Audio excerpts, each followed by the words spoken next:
આજની આ ભાગદોડ ભરી દુનિયામાં શાંતિ શોધવી કેટલું મુશ્કેલ છે નહીં?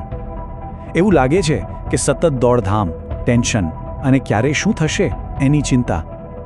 આ બધાની વચ્ચે મનને શાંત રાખવું તો જાણે અશક્ય જ બની ગયું છે. ક્યારેક એવું લાગે છે ને કે આ મોડર્ન લાઈફનો સ્ટ્રેસ અને ચિંતા આપણા પર હાવી થઈ રહી છે. સવારના ટ્રાફિક જામથી લઈને રાત સુધીની નાની મોટી મુશ્કેલીઓ, આપણું મન સતત જાણે એક યુદ્ધના મેદાનમાં જ હોય છે, એકદમ અશાંત. પણ જરા વિચારો, જો ગમે તેવી પરિસ્થિતિમાં પણ શાંત અને સ્વસ્થ રહી શકાય તો? એક પ્રાચીન દર્શનશાસ્ત્ર છે જે આનો એકદમ શક્તિશાળી ઉપાય બતાવે છે. એનું નામ છે સ્ટોઇકિઝમ, અને આપણને આંતરિક શાંતિ મેળવવા માટે એક પ્રેક્ટિકલ રસ્તો ચીંધે છે. તો ચાલો આ પ્રાચીન માર્ગદર્શિકાને જરા ઊંડાણથી સમજીએ.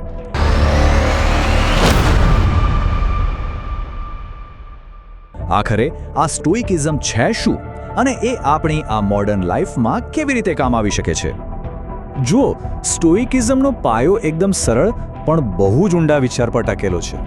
એ આપણને શીખવે છે કે આપણે બહારની ઘટનાઓ પર કંટ્રોલ નથી કરી શકતા, પણ હા, આપણે આપણા વિચારો અને આપણા કાર્યોને ચોક્કસપણે કંટ્રોલ કરી શકીએ છીએ. અને એ જ છે આંતરિક શાંતિ મેળવવાનો રસ્તો. મતલબ કે સાચી શક્તિ બહારની દુનિયા બદલવામાં નથી, પણ આપણી અંદરની દુનિયાને સમજવામાં અને તેને કાબૂમાં રાખવામાં છે. તો આની શરૂઆત ક્યાંથી થાય? એની શરૂઆત થાય છે આપણી પોતાની આંતરિક દુનિયા પર પ્રભુત્વ મેળવવાથી. આ સ્ટોઇક વિચારનો પાયો છે. અને આનો સૌથી પહેલો સિદ્ધાંત છે એ જાણવું કે આપણે શું નિયંત્રિત કરી શકીએ છીએ અને શું નહીં. મહાન સ્ટોઇક ફિલોસોફર એપિક્ટેટસે આને નિયંત્રણનું દ્વૈત એટલે કે ડાયકોટોમી ઓફ કંટ્રોલ કહ્યું છે. અને સાચું કહું તો આ જ આખી ફિલોસોફીનો પાયો છે. આને જરા સરળ રીતે સમજીએ. આપણી આસપાસની દુનિયા બે ભાગમાં વહેંચાયેલી છે. એક બાજુ છે એવી વસ્તુઓ જે આપણા કંટ્રોલમાં છે, જેમ કે આપણા વિચારો, આપણા કાર્યો, આપણા ઈરાદાઓ અને આપણે કોઈ પણ પરિસ્થિતિમાં કેવી પ્રતિક્રિયા આપીએ છીએ તે. અને બીજી બાજુ છે એવી વસ્તુઓ જે આપણા કંટ્રોલની તદ્દન બહાર છે, જેમ કે હવામાન, બીજા લોકો શું કરશે, દેશની ઇકોનોમી કે કોઈ પણ કામનું અંતિમ પરિણામ. સ્ટોઇક્સ કહે છે કે આપણી બધી જ શક્તિ અને ધ્યાન બસ એ વસ્તુઓ પર લગાવો જે આપણા હાથમાં છે, બાકી બધું છોડી દો. એપિક્ટેટસ આને સમજાવવા માટે એક તીરંદાજનું બહુ સરસ ઉદાહરણ આપે છે. એ કહે છે, તીરંદાજ કાળજીપૂર્વક નિશાન લગાવી શકે છે, ચોકસાઈથી ધનુષ્ય ખેંચી શકે છે અને કુશળતાપૂર્વક તીર છોડી શકે છે, છતાં પરિણામ વિશે અનિશ્ચિત રહે છે. મતલબ શું? મતલબ કે તીરંદાજના હાથમાં ફક્ત તેનો પ્રયત્ન છે, નિશાન વાગશે કે નહીં એ નહીં. સાચો સંતોષ શ્રેષ્ઠ પ્રયાસ કરવામાં જ છે, પરિણામમાં નહીં. બસ આ જ તો છે સ્ટોઇક અભિગમ. અને આ જ વાતને આગળ વધારતા મહાન રોમન સમ્રાટ અને ફિલોસોફર માર્કસ ઓરેલિયસ પણ કહે છે કે સાચી શક્તિ એ સ્વીકારવામાં છે, જે આપણા પ્રભાવની બહાર છે.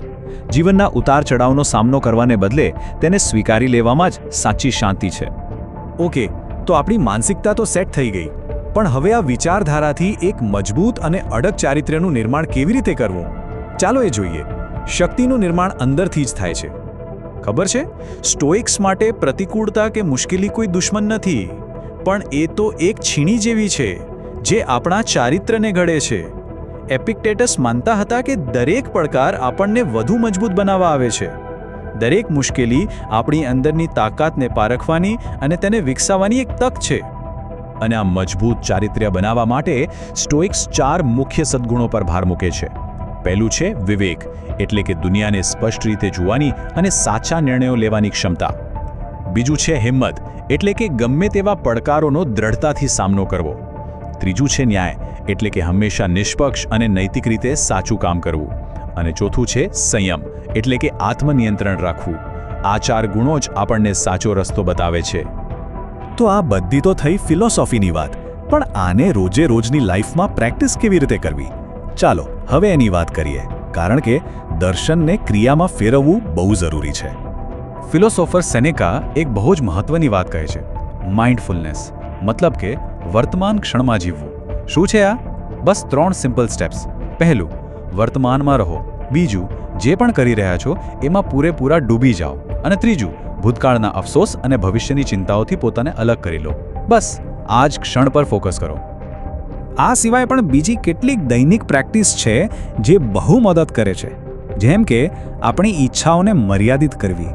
આનો ગોલ એ છે કે વધુ પડતી વસ્તુઓ પાછળ ભાગવાને બદલે જે જરૂરી છે તેમાં જ સંતોષ શોધવો. બીજું, કૃતજ્ઞતાનો અભ્યાસ કરવો. મતલબ કે જે નથી એના પર દુઃખી થવાને બદલે આપણી પાસે જે છે તેના પર ધ્યાન કેન્દ્રિત કરવું. અને ત્રીજું, હંમેશા શીખતા રહેવું.